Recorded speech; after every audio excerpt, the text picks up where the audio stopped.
حبايب قلب مليكة، عاملين ايه؟ صباح الخير، مساء النور، اي حاجة، المهم في التوقيت اللي انتوا تشوفوني فيه. عاملين ايه؟ دي الصفحة بتاعتنا الجديدة، ان شاء الله تكون فتحة خير علينا. ان شاء الله هنعمل ايه النهاردة؟ هنعمل رز، وهنعمل سمك، رز صيادية والسمك. طبعا اول حاجة انتوا وحشتوني، بقالنا كتير ما عملناش فيديوهات مع بعض، فانتوا وحشتوني جدا جدا.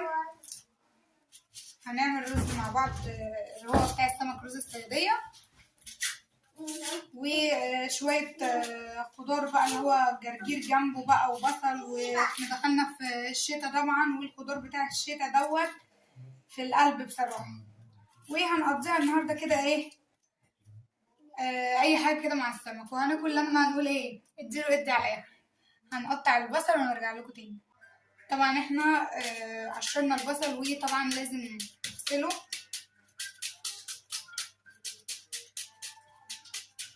اعملي متابعة يا قلب اختك وحط اللايك.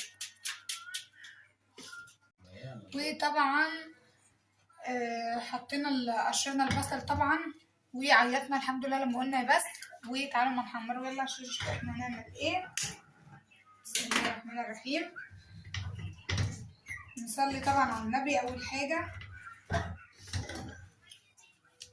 واحنا حطينا البصل طبعا على النار. اللي عنده سؤال يسأله. وطبعا عشان اللي ما يعرفنيش، انا ام مليكة من القاهرة ومتجوزة في الارياف، عشان انتوا تبقوا عارفين انتوا بتتابعوا مين. وانا طبعا عندي 23 سنة، معايا بنوتة واحدة، عشان تعرفوا انتوا بتتابعوا مين يعني اللي ما يعرفنيش. وطبعا على ما البصلة تتحمر، انا معايا هنا السمك. والسمك اللي انا هعمله اللي هو التونة الصغير، اللي هو بعمل زي السردين.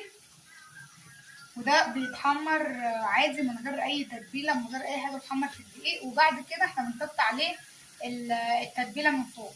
طبعا احنا هنا غاسلينه ومنضفينه كويس، ونعينه بملح وليمون عشان الزفاره. ولازم اساسيات السمك دي الليمون، عشان طبعا اي زفاره ليه تروح يعني، مش شرط ديت اللحمه بس. وطبعا احنا بنحمر البصله، بنحط طبعا الملح عشان خاطر الملح بيخلي البصل يدبل على طول.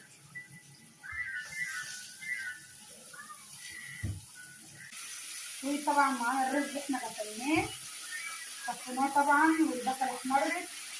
في ناس بيحطوا الميه الاول، وفي ناس بتحط الرز على طول، وانا من ضمن الناس اللي بتحط الرز على طول عادي. بس من ضمن الناس اللي ما بتحطش